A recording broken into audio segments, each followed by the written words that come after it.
बोलिए सच्चिदानंद भगवान की जय। माइक जितना बना देते हैं ना दब जाता है, इनका भी दब जाता है, उनका भी दब जाता है। आप अगर लाइट नहीं मिल रही है तो सीधे जनरेटर से इसको कनेक्ट कर लीजिए, बाकी बाहर का वो। आइए चलिए। वाचित्वा स्वस्तयनम जात कर्मात्मम जस्य वै कार्यामास विधिवत् पितृदेवार्चनम तथा। आइए जो जहां है बिल्कुल स्थिर होकर चलिए नंदगांव और देखिए लाला के जन्म का कितना उत्सव मनाया जा रहा है। बाबा कितने खुश हैं। खुश तो गुड़िया भी बहुत थी कल, खूब ठाकुर जी के जन्मोत्सव में खूब नाचे, सारे घर के लोग खूब खुशियां मनाए, बहुएं भी बच्चे भी, सब लोगों ने खूब उत्सव मनाया। और ऐसे ही उत्सव नंदगांव में था। बाबा बहुत खुश हैं।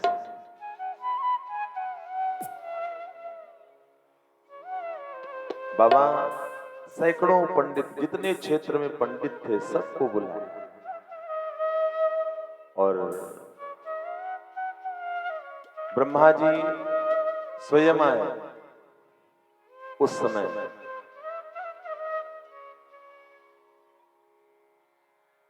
स्वस्ति वाचन हुआ, जात कर्म हुआ, सब लोग नए लाला को आशीर्वाद दे रहे।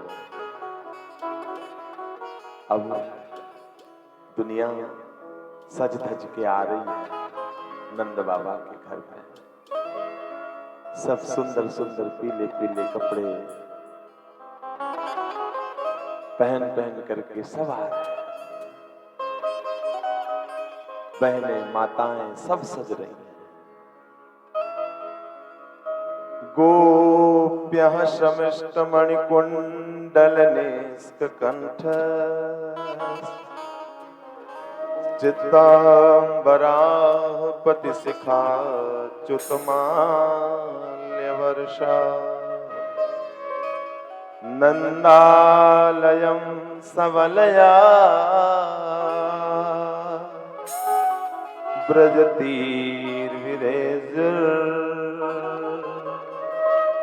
व्यालोल कुंडल पयोधरहार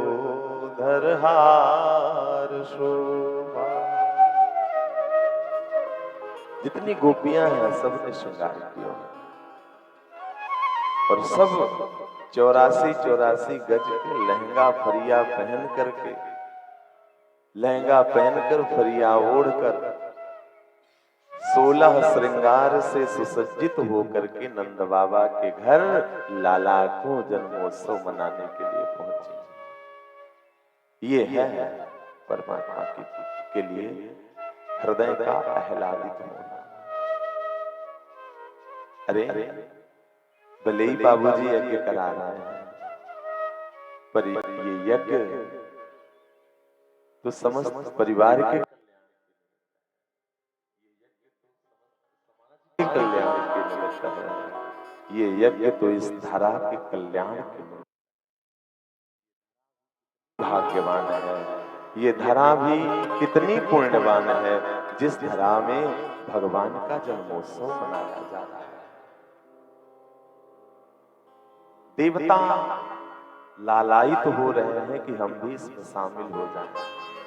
तो सब देवता गोप बन करके, ब्रजवासी बन करके आए हैं नाचने, उत्सव को मनाने। कहने का भाव क्या? प्रेम ही तो है।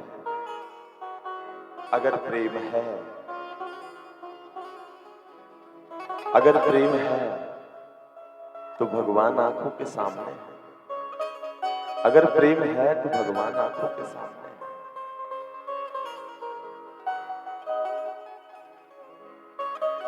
आज इतनी खुशी कि 95 वर्ष की मैया जिसकी 80 वर्ष पहले शादी हुई थी,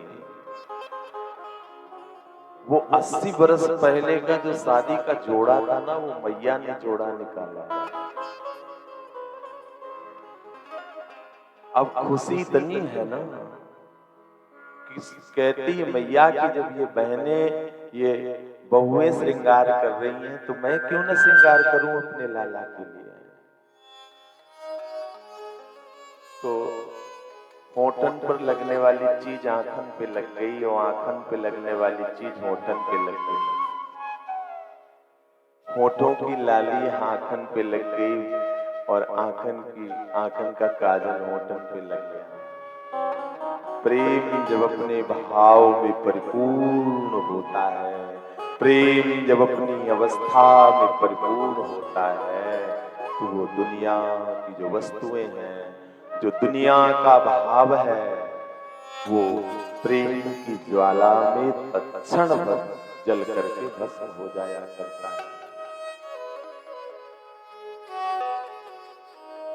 सब सज रहे हैं, युवतियां सज रही हैं, वृद्धा माताएं सज रही हैं, दौड़ी दौड़ी नंद बाबा के महल में सज सज करके आ रही हैं। बधाई हो, बधाई हो, बधाई हो।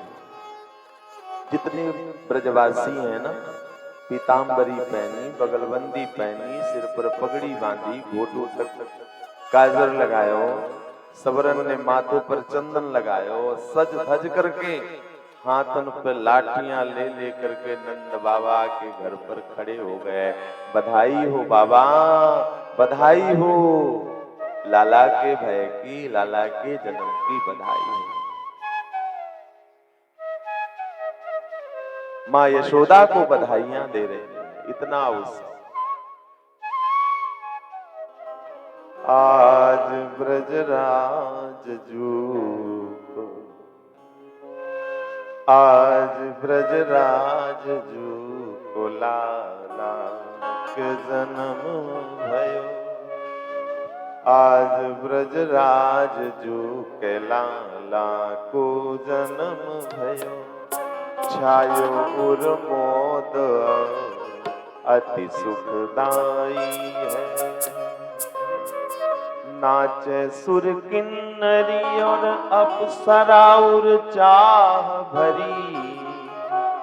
नाचत नाचत सुर किन्नरी और अप्सरा और चाह भरी।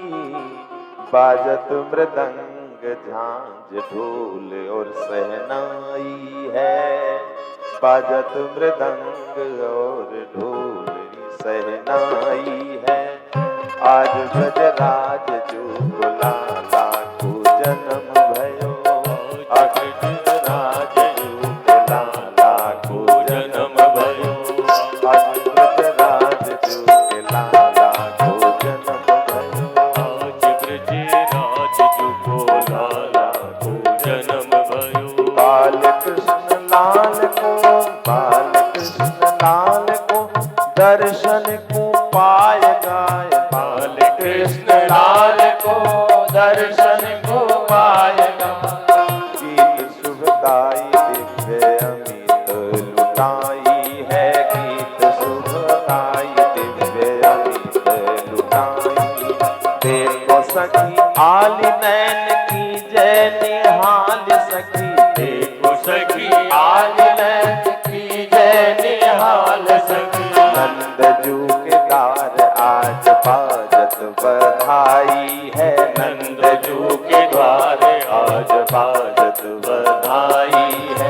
आज ब्रजराज जू को लाला को जन्म भयो। आज ब्रजराज जू को लाला को जन्म भयो। ब्रजराज जू को लाला को जन्म भयो। छायो उर्मोद अति सुखदाई है। छायो उर्मोद भयो अति सुखदाई है। छायो उर्मोद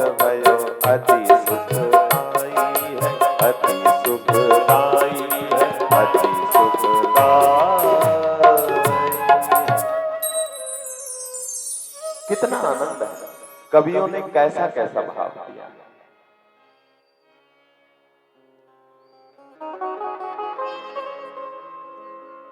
बधाइयां बज रही हैं, नाच रहे हैं, मास दिवस भा दिवस पुन मरम न जाने। जब हृदय के अंदर किसी भाव में हम विभोर होते हैं तो समय कैसे चला जाता है पता नहीं चलता। देखो अभी दोपहर लग रही है और आपका प्रेम आपके देखते देखते संध्या कर देता है, फिर भी पता नहीं चलता। मन करता है अभी और हर्षोल्लास मनाते रहे। नंद घर आनंद भयो जय कन्हैया लाल। बड़े बड़े वेदज्ञ सब एकत्र होते हैं।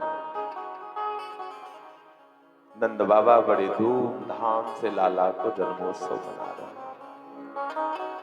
धेनूनां नियुते प्रादा विप्रेभ्यः समलंकृते तिलाद्रीन सप्तरत्नो सात्कौभाम्बरावृता।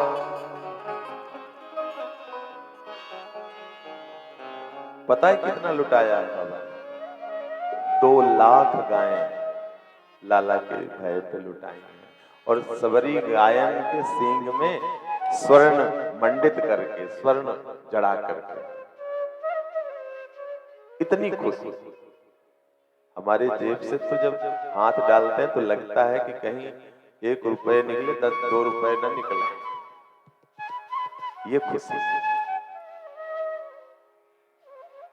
गोप्यः शमिष्टमणिकुण्डल निष्ककण्ठ चित्राम्बराः पथशिखा च्युतमाल्यवर्षा।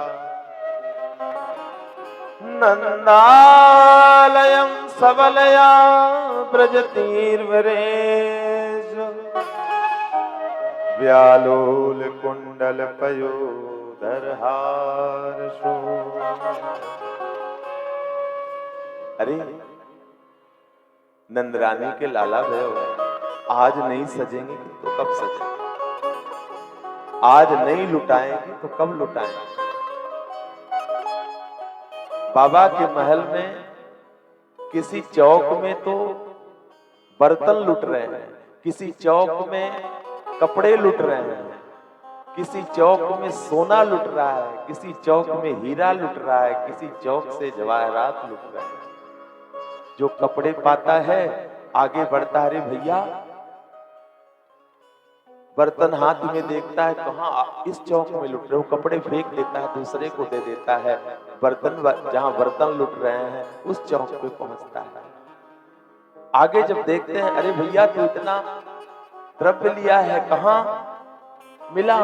आगे उस चौक पे लुट रहा है, तो वो भी वहां पे लुटा देता है, आगे बढ़ जाता है। सोने के गहने जिनके हाथ में है, हीरे के गहनों को देखता है, अरे भैया कहाँ पाए? उधर लुट रहा है, तो वो सोने के गहने लुटा देता है, खुद भी हीरो के गहनों की ओर दौड़ता है। हीरो के गहनों को उसे भी लुटा देता है और फिर जहां कपड़े लुटते हैं वहां चला आता है। कहने का मतलब कोई मोह नहीं, जिसके हाथ में जो आ रहा है वही लुटा रहा है। कल मैंने देखा ना, बच्चे के हाथ में कोई चीज दो, कोई वस्तु, तो वो खेलने वाली सबसे प्रिय बच्चों को वस्तु है खेलने की। अब वो लल्ला यहाँ आया था, मैं ऐसे खिलौने उठा उठा के उसे दे रहा था, तो कितने खुशी से लुटा रहा था। उसके हृदय में प्रेम है ना, उसके हृदय में खुशी है ना, और इतनी खुशी होगी उस बच्चे के हृदय में कि जितना आप में खुशी नहीं होगी।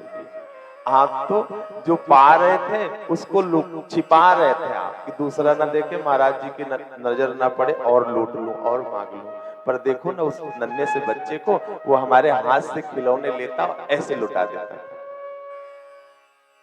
मोह नहीं है उसे, उसे लगता है, उसे ये नहीं लगा कि मैं यहां से लेकर के जाऊंगा और खेलूंगा। कितना आनंद आ रहा था, ऐसे ऐसे करके लुटा रहा था। देखो ना भाव, तो बात तो सारी भाव की है। बच्चों के हाथ में कोई वस्तु दे दो तो वो किसी को देते नहीं, वो भी खेलने के लिए, परंतु वो बच्चा जो पा रहा है वो भी लुटा रहा है और नाच भी रहा है। तनिक भी उसके अंदर मोह नहीं आ रहा है कि मैं इसे रख लूं, खेलने के लिए होगा। मैंने गेंद दिए, मैंने खिलौने दिए, मैंने टॉफियां दी, सब कुछ लुटा दिया। बस यही भाव था उन ब्रजवासियों का, और उस भाव के दर्शनों के लिए वो बच्चा मंच में आपके सामने खड़ा था कि आप अपने भाव को भी देखो और मेरे भाव को भी देखो। बताओ, उसके हाथ में अगर मैं करोड़ों रुपए दे देता तो बताओ क्या वो रखता? बता दो, आप ही बताओ। लुटा देता ना गुड़िया? क्यों? क्योंकि मोह नहीं है, उसके हृदय में आनंद है। आपके हृदय में हो न हो, पर उसके हृदय में उस समय आनंद था।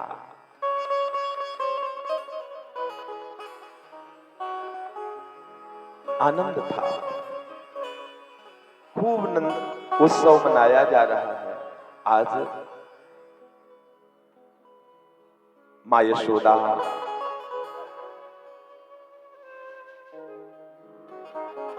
यशोदा से बाबा पूछते हैं, देखो हम अपने महल में इतना उत्सव मनाया जा रहा है, रोहिणी अपने कमरे से निकली नहीं।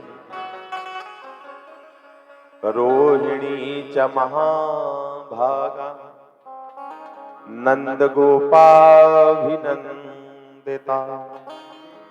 व्यसर दिव्यवासः श्रकंठाभरण भूषिता।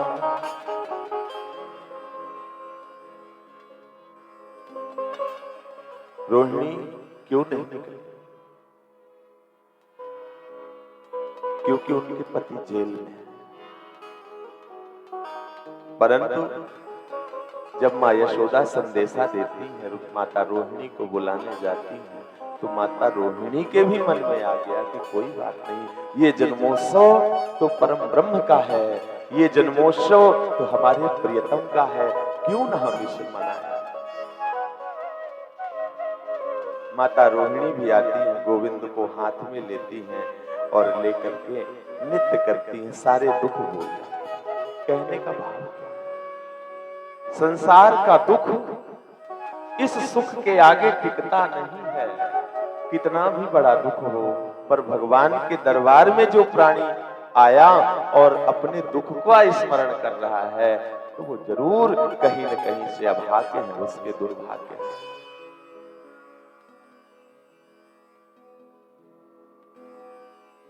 अपने किसी किसी के मन में भाव आ जाता है कि हमारे ऊपर भगवान, हमारे ऊपर दुख आ गया है तो हम वहां नहीं जाएंगे, वहां नाच गाना होता है। अरे कौन सा भाव है ये आपका?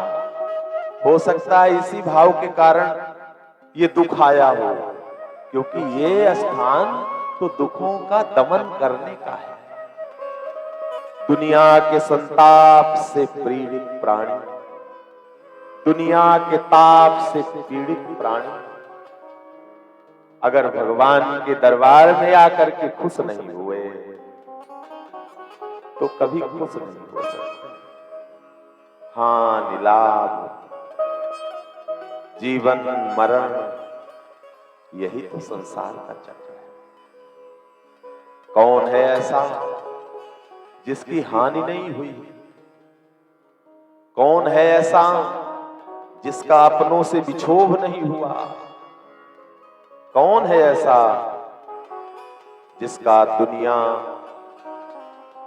जिसे दुनिया का ताप और संताप नहीं सहना पड़ा?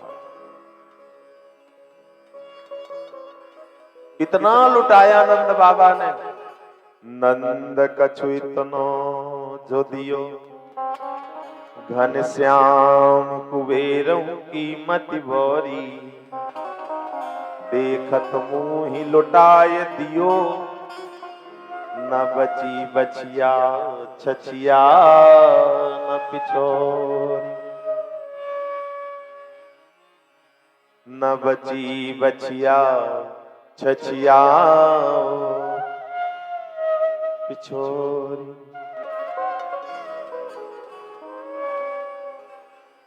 जन्मोत्सव बहुत दिन तक मनाया गया,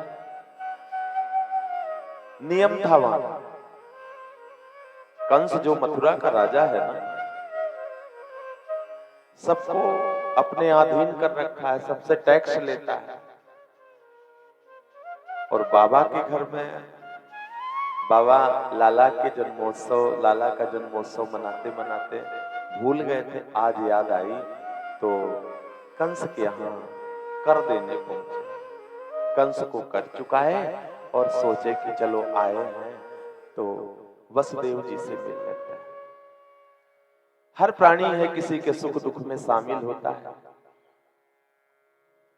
हमने सुना है उनके 8 पुत्रों को कंस ने मार दिया है, कितना दुखी। चलो मिल लेते हैं। नंद बाबा वसुदेव जी से मिलने गए,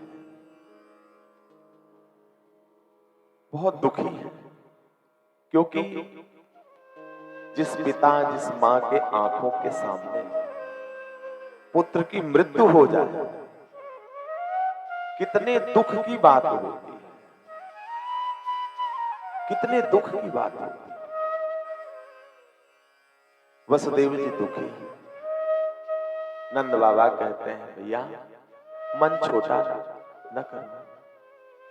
अब मन छोटा करने से कोई फायदा नहीं है। हमारे एक पुत्र है ना, या समझो ये आपका ही है। यहां पिता के त्याग को देखिए। वसुदेव जी कह सकते थे कि वो पुत्र मेरा है, पर कह नहीं रहे कि अगर कह दूंगा वो लाला मेरा है तो कहीं ये दुष्ट कंस हमारे लाला की हानि ना कर दे।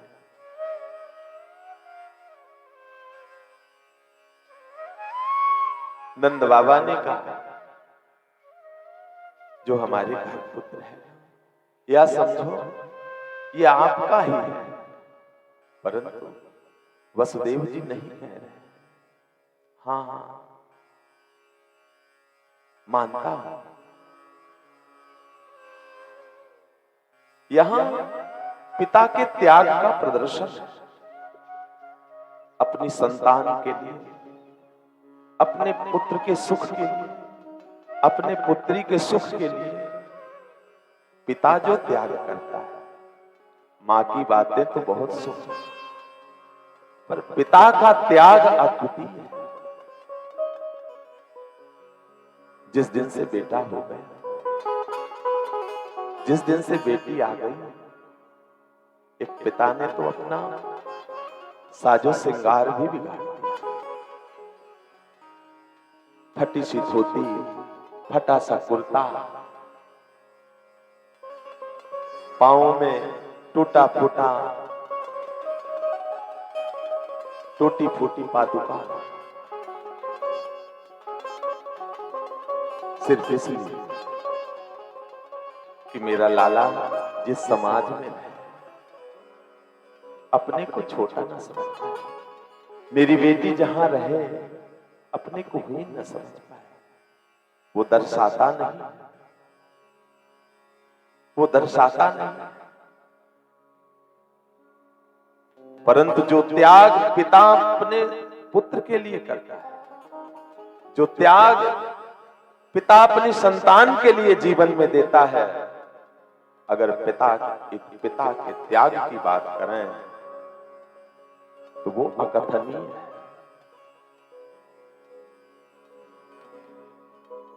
पता तब चलता है जब पिता का साया सर से हट जाता है। पिता एक उम्मीद है, पिता जीवन की एक आस है, पिता परिवार की हिम्मत है, पिता एक विश्वास है। बाहर से सख्त और अंदर नर्म है।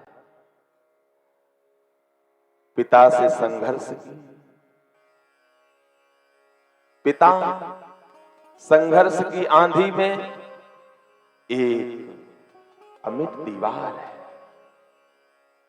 पिता संघर्ष की आंधी में एक अमिट दीवार है। पिता एक उम्मीद है, पिता एक आश है। परेशानियों से लड़ते पिता कभी उम्मीद नहीं छोड़ता। बचपन में खुश करने वाली पिता कभी आस नहीं छोड़ता। पिता एक सपना है। पिता है तो बाजार का खिलौना अपना है। नींद लगे तो पेट पर सुलाने वाला पिता एक बिछौना है। नींद ना लगे तो पेट पर सुलाने वाला पिता एक बिछौना है। पिता सपनों को पूरा करने वाली एक जान है। पिता नहीं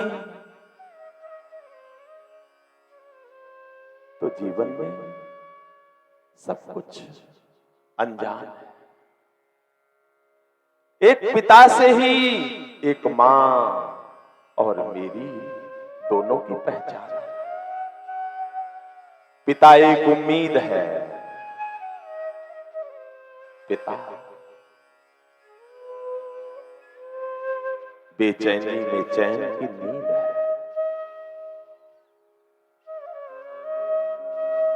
पिता एक आस है, पिता एक विश्वास है। पिता एक प्यार है। पिता सपनों का संसार है। पिता के बिना ये दुनिया बेकार है। उससे पूछो जिसके जीवन से पिता का साया हट गया, परंतु ऐसे दुराचारियों से भी पूछो कि पिता के रहते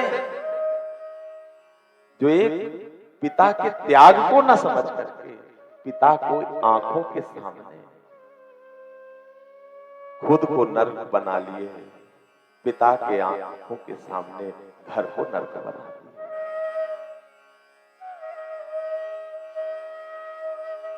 आज वसुदेव जी ये नहीं कह सकते नेत्रों से अश्रु गिर रहे हैं, पर ये नहीं कह सकते क्योंकि वहां त्याग है। भगा दूंगा आप लोगों को, सुन रहे हो? 1 मिनट में भगा दूंगा, दोबारा बैठने नहीं देंगे। शांत बैठिए और निउट कर चले जाओ। बोलिए जय श्री कृष्ण।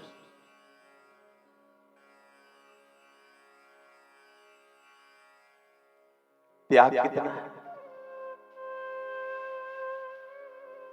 जानते हैं कि लाला का जन्म जिस दिन से हुआ है, ये दुष्ट कंस कैसे कैसे षड्यंत्र रच रहा है। इसलिए जितनी चिंता नंद बाबा को नहीं है, उससे ज्यादा चिंता बाबा को। अरे आप लाला को छोड़ करके चले आए। ये दुष्ट दुराचारी संत कंस पता नहीं क्या क्या षड्यंत्र।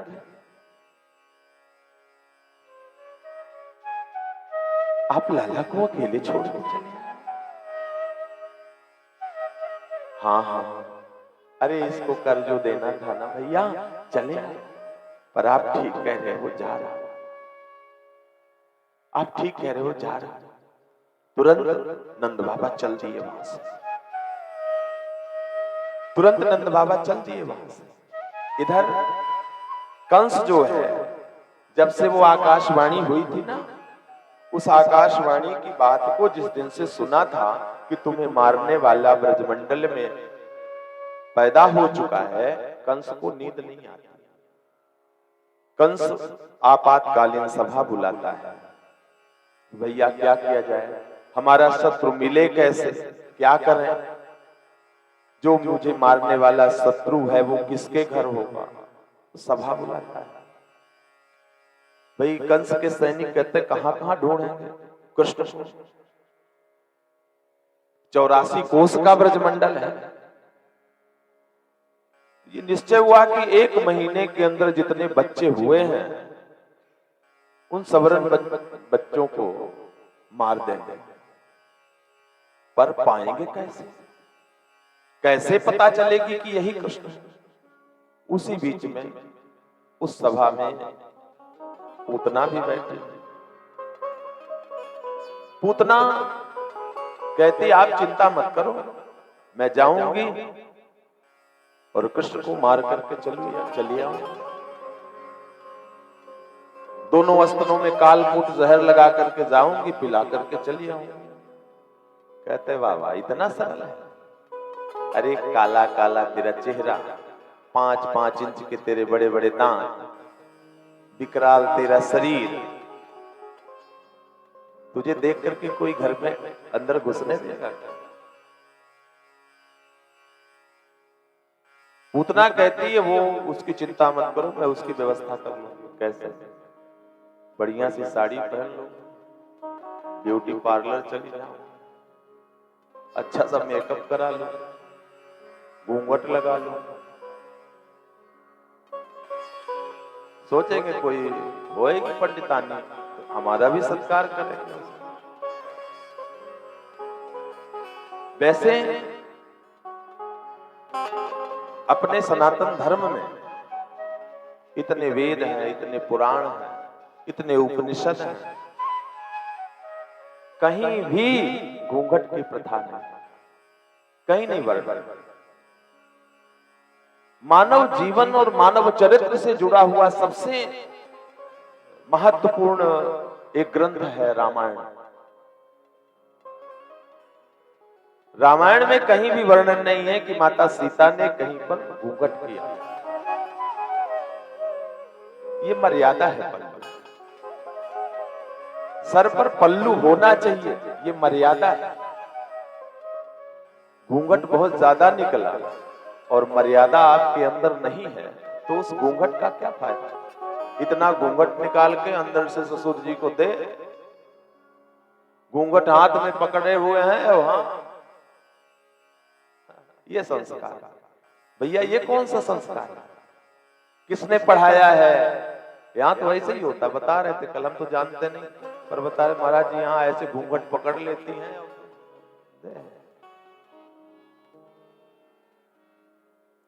बोलिए जय श्री कृष्ण।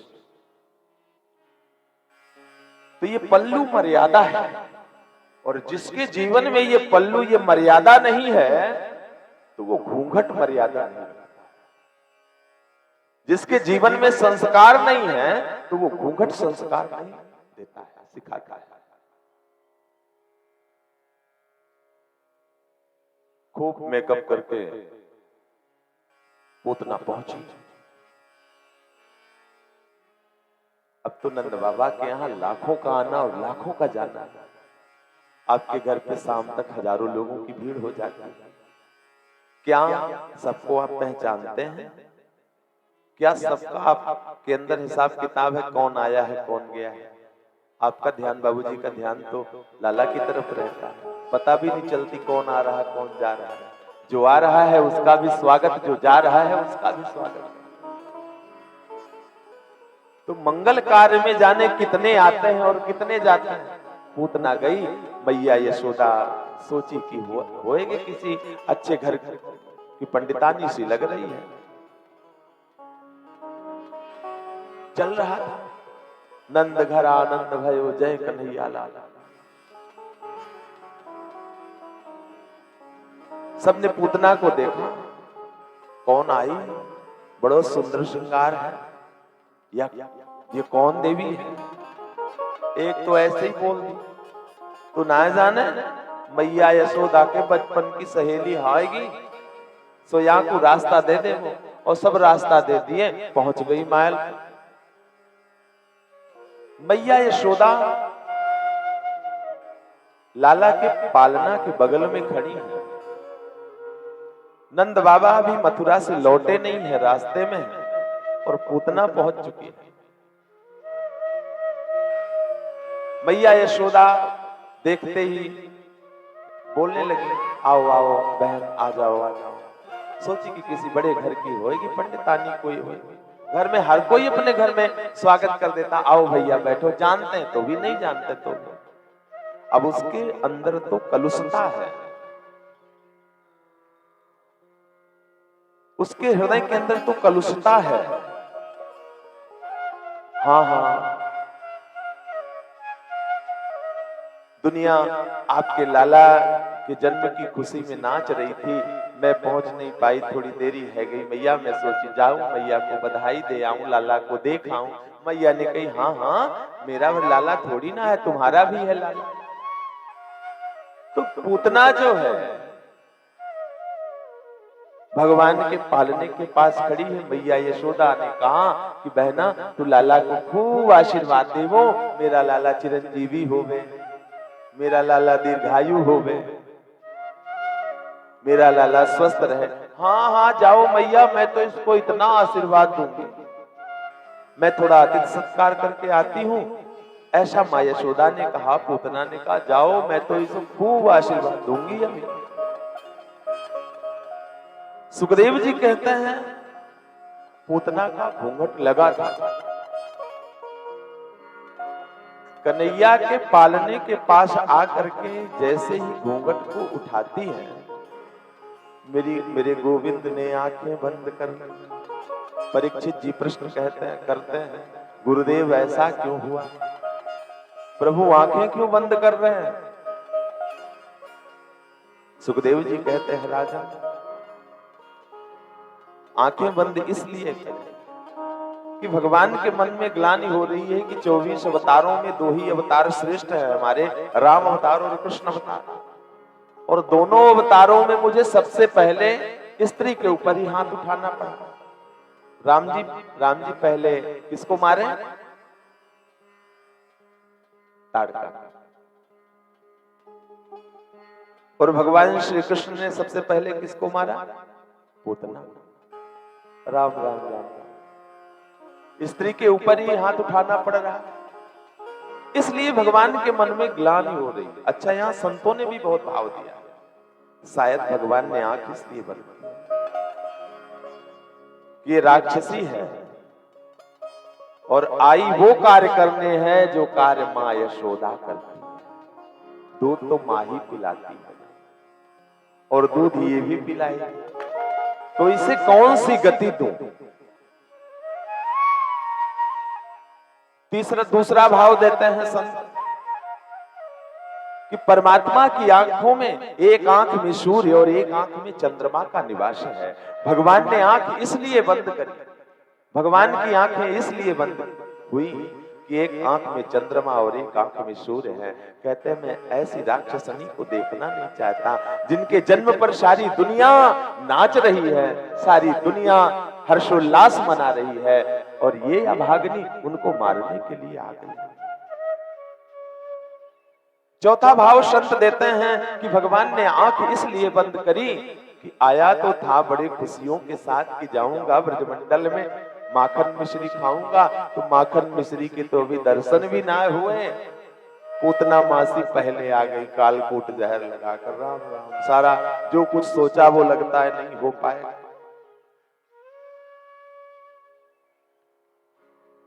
पूतना भगवान को अपने गोद में उठाती है और गोद में उठाकर कालकूट जहर लगा अस्तन भगवान के लल्ला के मुंह में रख देती है। भगवान दूध पीने लगता है। ऐसा जहर था कि मुंह लगाते ही मृत्यु हो जाएगी, पर भगवान घट घट घट दूध पीते जा रहे हैं, पीते जा रहे हैं, पीते जा रहे हैं। पूतना देखती है कि हे भगवान, ऐसा जहर लगा करके आई कि अब तक तो इसे मर जाना चाहिए, पर ये तो घुट घुट करके पीता जा रहा है। अंततः भगवान प्राणों को खींचने लगे।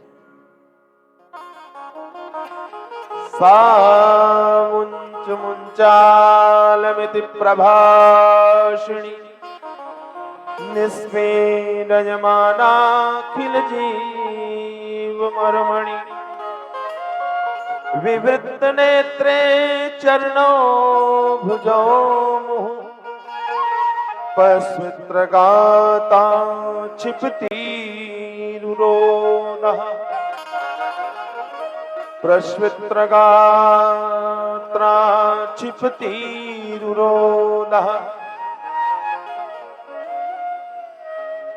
जब प्राणों को भगवान अवशोषित करने लगे तो पूतना को श्वास लेने में कठिनाई होने लगी, और जब प्राण संकट में पड़ने लगे तो चिल्लाने लगे, लाला छोड़, लाला छोड़, लाला छोड़। जोर से चिल्लाई। 7 दिन का लल्ला बोल पड़ारी मासी, हमें तो पकड़बो ही आवे, छोड़बो आवे ना। हम तो पकड़ लिए हैं तो अब ठिकाने लगा करके ही छोड़ेंगे मासी। अंततः भगवान पूतना के प्राणों को अवशोषित करते हैं। पूतना का शरीर 18 किलोमीटर लंबा अपने विकराल रूप में आ जाते हैं। बड़े बड़े वृक्षों को दबाती हुई भगवान नंद महल के सामने गिरती है। भगवान वक्षस्थल पर बैठे पूतना का स्तनपान कर रहे हैं। 18 किलोमीटर यानी 6 कोस।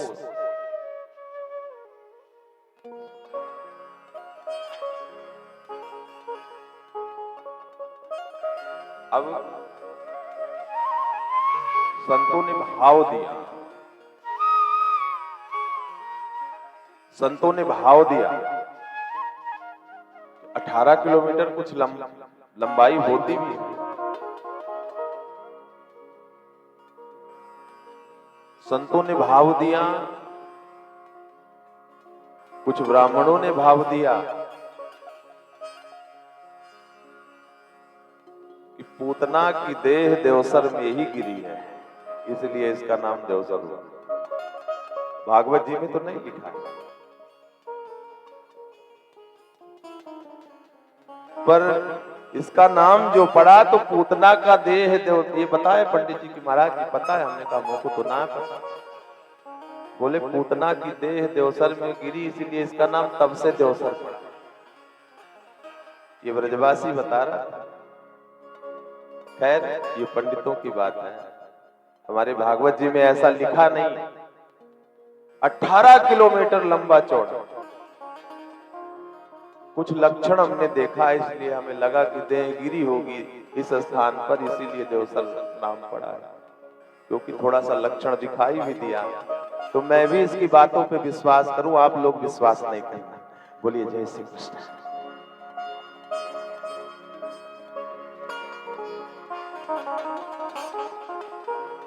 अब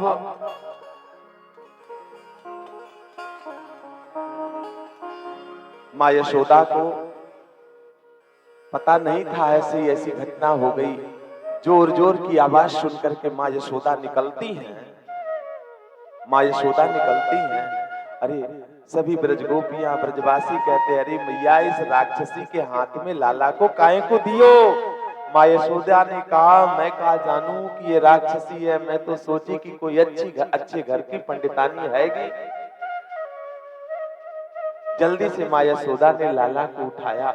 मां का वात्सल्य एक अलग वात्सल्य है, मां का पुराण एक अलग है, सभी पुराणों से अलग है। मां का पुराण जो है वात्सल्य पुराण, सब कुछ करा दो पर मेरे लाला के अच्छे स्कूल में मेरे लाला का एडमिशन कराना। ये सुन रहे हो?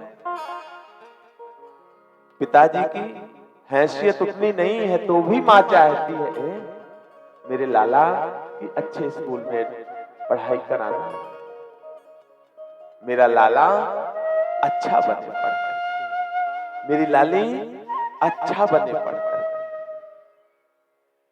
क्या उसे पता है कि 9 महीने जिसे अपने गर्भ में रख करके जन्म दे रही है मां, दूध नहीं अपना लहू पिलाती है। उसे क्या पता है मां सर्दियों के महीनों में कितना भी कपड़ा हो पर अपने आंचल से ढकती है कि मेरे लाला को ठंड ना लगे, मेरी बेटी को ठंड ना लगे, मेरी बेटी अच्छा पढ़े, मेरी बेटी अच्छा बढ़े, मेरी बेटी को कोई, मेरे बेटे को कोई दुख ना हो, मेरे बेटे को कोई तकलीफ ना हो। एक मां ऐसी सर्वस्व ले। इस दुनिया में मां ऐसी है कि पुत्र के जीवन में जब कोई कष्ट आता है, जो दुख मां को होता है, वे कहने की बात है, वो पत्नी को भी नहीं होता। उस समय मां का हृदय व्रदीन हो जाता है जब उसकी संतान किसी दुख में होती। आदरणीय सुखदेव जी ये कथा सुनाते सुनाते रो देते, नेत्रों से अश्रु। कितना अद्भुत भाव है आदरणीय सुखदेव जी का। मां के वात्सल्य, मां के प्रेम को देख करके आदरणीय सुखदेव जी के नेत्रों से झरझर अश्रु गिरते। इंद्रियाणि ऋषिकेश प्राणान्नारायणो वत श्वेतदीप पतिश्चित्तम मनो योगेश्वरो।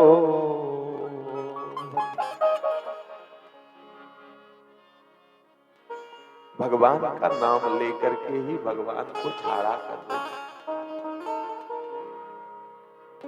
मेरे लाला के इंद्रियों की रक्षा ऋषिकेश भगवान करें, प्राणों की रक्षा भगवान नारायण करें, श्वेत दीप के स्वामी पति के लाला के चित्त की रक्षा करें, मन की रक्षा योगेश्वर करें। मां यशोदा झाड़ा लगा रही, गौ माता के पूंछ से झाड़ा करती।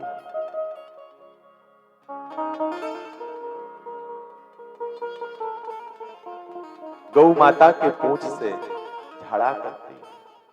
यहीं पर बाल रक्षा स्तोत्र है। कितना बड़े, कितनी भी बड़ी नजर लगी हो बच्चे को, अगर आप गऊ अपने घर पे रखे हुए हैं, वो गऊ को खोलते नहीं है उल्टा सीधा खाने के लिए।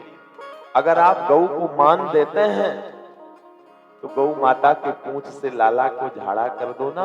मैं कहता हूं बड़ा से बड़ा अगर प्रेत भी टच कर दिया होगा तो रह नहीं सकता है। गोमूत्र छिड़क गौ माता के पूंछ से झाड़ा लगा दो, गोपाल जी का स्मरण कर लो, लाला को नजर नहीं लग सकती। क्रीडंतम पातु गोविंदः शयनम पातु माधव। अरे खेलते हुए मेरे लाला की रक्षा गोविंद करें, सोते हुए मेरे लाला की रक्षा माधव करें। तो भगवान हंस पड़े, वारी मैया देखो ना, मां यशोदा प्रभु का नाम ले लेकर के ही प्रभु का झाड़ा कर रही है। ये है वात्सल्य, ये है प्रेम, ये है भक्ति। तो प्रेम करो, भगवान से प्रेम करो। जब भगवान से प्रेम होगा तो अपनों से प्रेम हो जाएगा।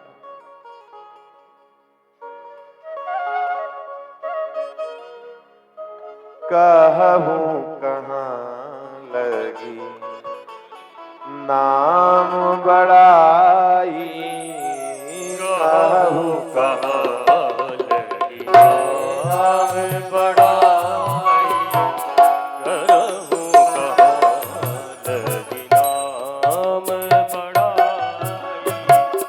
कहूं कहां लगी नाम बड़ाई, कहूं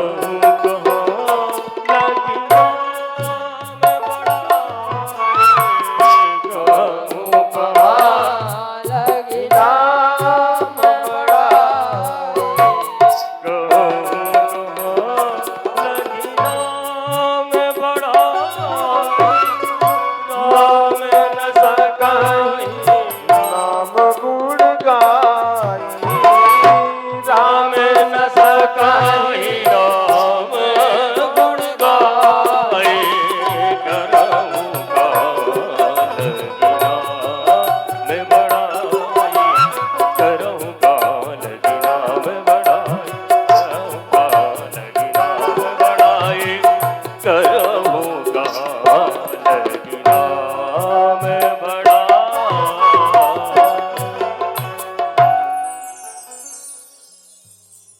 ये सिस्टम जब चलते हैं तो आपका ये दब जाता है। चक्कर क्या है?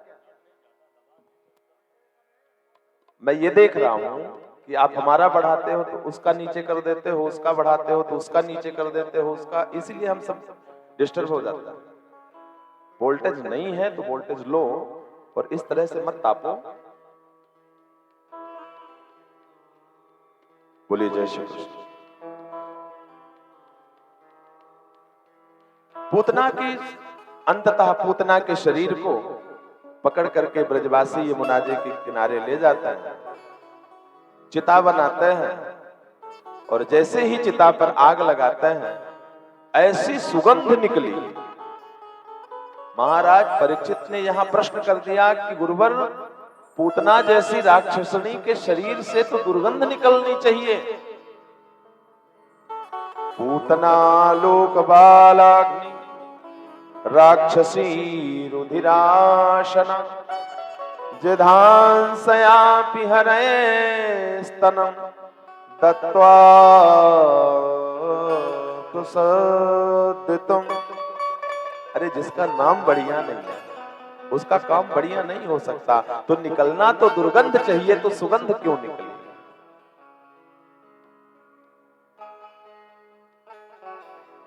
जिसका खान पान रहन सहन अच्छा नहीं वो अच्छा नहीं हो सकता, जिसका कार्य अच्छा नहीं वो अच्छा नहीं हो सकता, जिसका नाम अच्छा नहीं वो अच्छा नहीं हो सकता।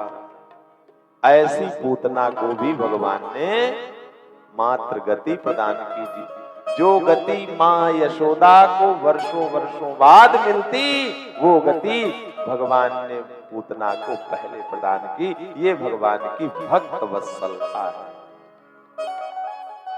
बोलिए जय श्री कृष्ण।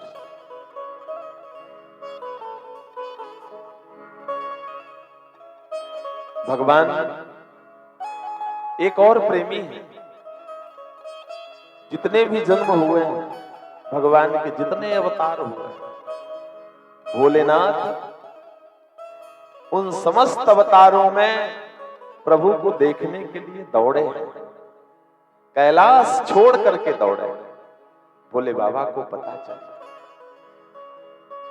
कि मेरे प्राण वल्लभ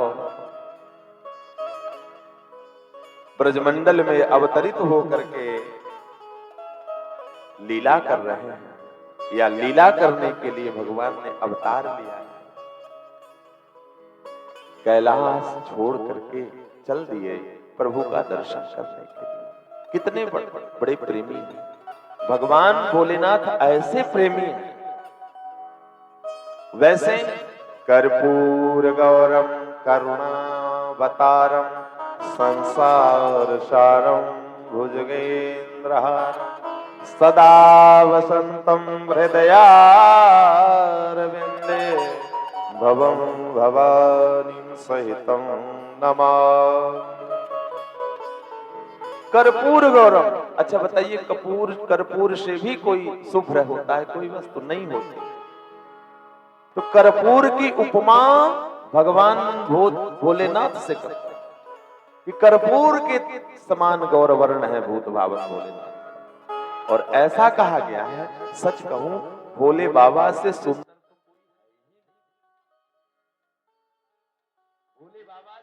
तो राम जी भी नहीं है, भोले बाबा से सुंदर तो भगवान श्री कृष्ण भी नहीं है, पर प्रेम इतना है बाबा का, प्रेम इतना है बाबा का। राम जी से इतना प्रेम करते हैं, कृष्ण से इतना प्रेम करते हैं। अच्छा, भोलेनाथ इस राम नाम को सुनकर के कैलाश छोड़ते हैं। किसी की मृत्यु हुई, शव यात्रा चलती है ना, तो शव यात्रा में क्या बोलते हैं? राम नाम सत्य है, राम नाम सत्य, यही तो बोलते हैं। तो भगवान ने जब इस राम नाम सत्य की आवाज को भोलेनाथ सुने, तो कैलाश छोड़ करके दौड़े पृथ्वी पर कि इस धरती में राम नाम को सत्य कहने वाला कौन है। देखते हैं कि आगे आगे सब जा रहा है, पीछे पीछे गांव पड़ोस के हजारों लोग राम नाम सत्य करते जा रहे हैं।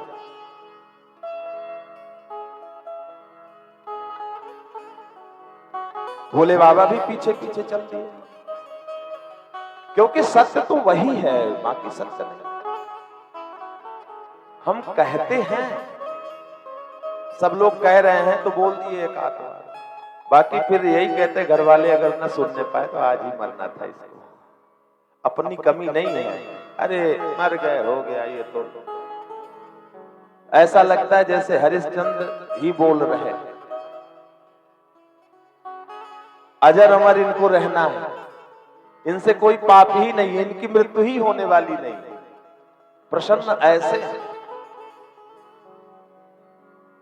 बाबा, इस आवाज को सुनकर के पीछे लग गए। शमशान में चिता बनाई गई, चिता के ऊपर उस शव को रखा गया, आग लगा दी गई। सारे जो साथ में गए थे राम नाम बोलना बंद कर दिए, आपस में प्रपंच चलने लगा, इंतजार में है कि कब खोपड़ी फूटे, टाइम देख रहे हैं कब खोपड़ी फूटे और चल अपनी औपचारिकता का। भगवान ने देखा ये दुनिया कितनी झूठी है, भगवान ने देखा ये दुनिया कितनी असत्य है। भोलेनाथ ने देखा कि मरने वाले को भी पता नहीं है कि कल मुझे मरना है, वो त्रैलोकी हैं। भोलेनाथ ने देखा कि इतनी भीड़ में कितने 2, 4, 6, 10 दिन, महीने, 2 महीने के अंदर बयान करने वाले हैं, पर आज ये ऐसे खुश रहे दिखाई दे रहे हैं, लगता है कि इनको जन्म जन्मांतर तक जीना है, कल्प कल्पांतर तक जीना है, मरना इतने दिन बाद है, पर पाप ऐसे कर रहे हैं जैसा ऐसे लगता है कि ये दुनिया का सर्वस्व इनके हाथ में। तो भगवान उस सब को धन्यवाद देते हैं कि धन्य है, तू ही तो धन्य है कि कम से कम तेरी यात्रा में इन पापियों के मुख से वो सत्य निकला, तो महान तो तू है। अगर तू महान न होता तो इनके मुख से वो सत्य निकलता कैसे। इसलिए भूत भावन भगवान भोलेनाथ उस जलती हुई चिता की भस्म को, उस भस्म से शरीर को दूषित करना, उस भस्म से शरीर को भोलेनाथ ने दूषित किया। इतना प्रेम है भगवान का श्री कृष्ण से, इतना प्रेम है भगवान का राम से। दर्शन करने के लिए आए, मां यशोदा के महल में अलख जगाई,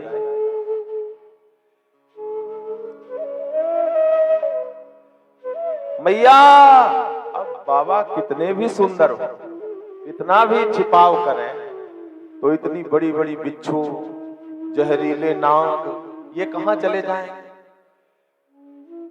जाएंगे कहां, रहेंगे तो आसपास।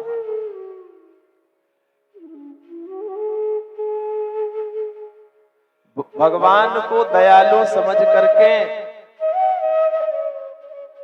एक बार सर्प भोलेनाथ के पास गए, प्रभु दुनिया में कहीं शरण नहीं मिल रही है, जो कोई भी देखता है मेरे फणों को कुचल करके मार देता है, हमने सुना है आप बड़े दयालु हैं, कहीं शरण दे दो प्रभु। तो भगवान भोलेनाथ ने कहा आ जाओ, आ जाओ, उनको भी शरण देते हैं। बिच्छू जाती हैं, प्रभु मुझको भी शरण दे दो, कहीं बाहर निकलने नहीं पाते, ऐसे दर्रों से झांकते रहते हैं, कोई मनुष्य तो नहीं दिख रहा है, मुझे मार देते हैं। भगवान ने कहा तू भी शरण में आ जा। भूत प्रेत पिशाच पहुंचे, बाबा मुझे भी शरण में दे दो, हमारा तो कहीं निवास ही नहीं है, कहीं रह ही नहीं पाते, इन गृहस्थियों के पास जाते हैं तो ये तो कील ठुकवा देते हैं। बोले बाबा ने कहा कि आ जाओ, तुम भी मेरे पास आ जाओ। भूत प्रेत पिशाच योगिनी शाकिनी डाकनी जितनी है सब बाबा के पास आ गए, क्योंकि इसलिए तो भोले बाबा कहते हैं। अब बभूत रमी है, बड़े बड़े नाग जीव लपलपा रहे हैं, काली काली सी बिच्छू चल रही हैं, और बाबा पहुंच गए मैया के महल में। मैया लाला को दर्शन करा दे, वो मैं बहुत दूर से आया हूँ, कैलाश से आया हूँ। कौन हो? मेरे गुरु ने कहा है कि जाओ तुम मैया यशोदा के लाला का दर्शन करके आओ, तभी तुमको दीक्षा दूंगा, दूंगा। मैया ने देखा है मैं तो दर्शन ना करा रही, मैं तो दर्शन ना करा रही। बाबा कहते हैं देखो मैया हमारे गुरु का आदेश है, दर्शन हम करा करके ही जाएंगे। मैया ने कहा, क्योंकि मैया एक बार भुक्त भोगी हो चुकी थी पूतना के में। अरे मैं दर्शन ना करा रही, अरे हम योगी हैं मैया, जानती नहीं हो, हम हट करके बैठ जाएंगे। मैया ने कही अच्छा,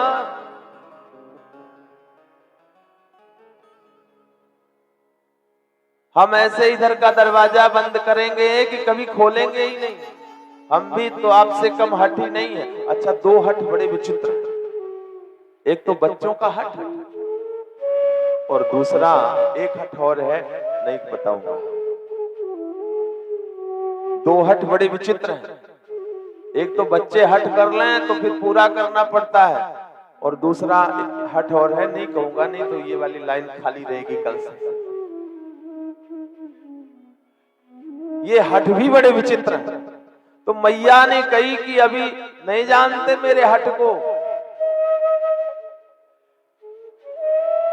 बाबा ने कही मैं यहां धोनी रमा के बैठ जाऊंगा। अरे बैठे रहो, हम दूसरा चौक खुलवा लेंगे, इधर निकलेंगे नहीं। अंततः बाबा ने कही ठीक है मैया, जैसी तुम्हारी इच्छा, जैसी तुम्हारी इच्छा। बाबा चले गए। अब अगर बाबा प्रेम करते हैं राम से, बाबा अगर प्रेम करते हैं प्रभु श्री कृष्ण से, तो भगवान श्री कृष्ण का भी उतना ही प्रेम है, भगवान राम का भी उतना ही प्रेम है। वो उनको इष्ट मानते हैं और वो उनको इष्ट मानते हैं। बाबा जैसे ही जाते हैं ना, लाला वां वां करके रोने लगता है। माँ यशोदा दौड़ करके जाती है, पालने से लाला को उठाती हैं, हृदय से लगाती है, लाला चुप हो जा, लाला चुप हो जा, लाला लाला इतना रोवे जावे, इतना रोवे जावे कि चुप नहीं हो रहा है। हजारों गोपिकाएं आ जाती हैं, मैया लाला क्यों रो रहा है? अरे का जानू क्यों रो रहा है, एक सांपन वाला बाबा आया था, जब से गया तब से रो रहा है। हाँ हाँ वही सांपन वालो बाबा लाला को कछु करके चला गयो है, तो जाओ ना बुला के ले आओ। गोपिकाएं जाती हैं, भगवान भोलेनाथ एक वट वृक्ष के नीचे आस लगाए बैठे हुए थे। गोपिकाएं जाती हैं, बाबा चलो ना, लाला को झाड़ा कर दो, मैया यशोदा का लाला रो रहा है, बाबा चलो झाड़ा कर दो। अरे मैं नहीं जा रहा हूं, किसी के घर नहीं जाता हूं, मैं नहीं जाऊंगा। जाओ मैया यशोदा को कह दो कि हम तुम्हारे घर नहीं आएंगे, हम योगी हैं। तो गोपिकाएं रोने लगती हैं, लाला को कुछ ना हो गए, लाला को कुछ ना हो गए। जैसे ही प्रभु के भोलेनाथ के चरणों में गोपिकाएं गिरती, एक बार झाड़ा कर दो बाबा, लाला बहुत रो रहा है। तो बाबा चल देते हैं, और जैसे ही माँ यशोदा के महल में आए, ले आओ फिर लाला को झाड़ा करता हूं। माँ यशोदा लेकर के आई और बाबा के हाथ में जैसे ही लाला को दे देते हैं, दोनों प्रेमियों की आंखें चार होती हैं। प्रभु ने भोलेनाथ को देखा और भोलेनाथ ने प्रभु को देखा, आहा एकदम चुप हो गए, एकदम चुप हो गए। हाँ हाँ अच्छा जोगी है, मंत्र इसका बहुत पक्का है, ऐसा करो ना मैया, कहीं स्थान दे दो। तो माँ यशोदा निवेदन करती हैं, एक बात कहूं बाबा, बोलो। मैं चाहती हूं कि आप यहीं रहें, मेरा लाला जब रोवे तो मैं आपके पास झाड़ा कराने के लिए आ जाऊं। नंद महल के सामने भगवान भोलेनाथ का माँ यशोदा स्थान दिला देती है। आज भी आप जब वृंदावन जाए ना, नंदगांव जाए ना, तो नंद महल के सामने नंदेश्वर महादेव के नाम से भगवान आज कलयुग में भी विराजमान है। बोलिए नंदेश्वर भगवान जय। तो वो भगवान भोलेनाथ जिनके प्रेम की महिमा से भगवान राम का अस्तित्व बढ़ा है, जिनके प्रेम की महिमा से भगवान श्री कृष्ण का अस्तित्व बढ़ा है, उन भूत भावन भोलेनाथ के युगल चरणार बिंदुओं का हम वंदन करते हैं। नमः पार्वती पतये, बोलिए हर हर महादेव। आइए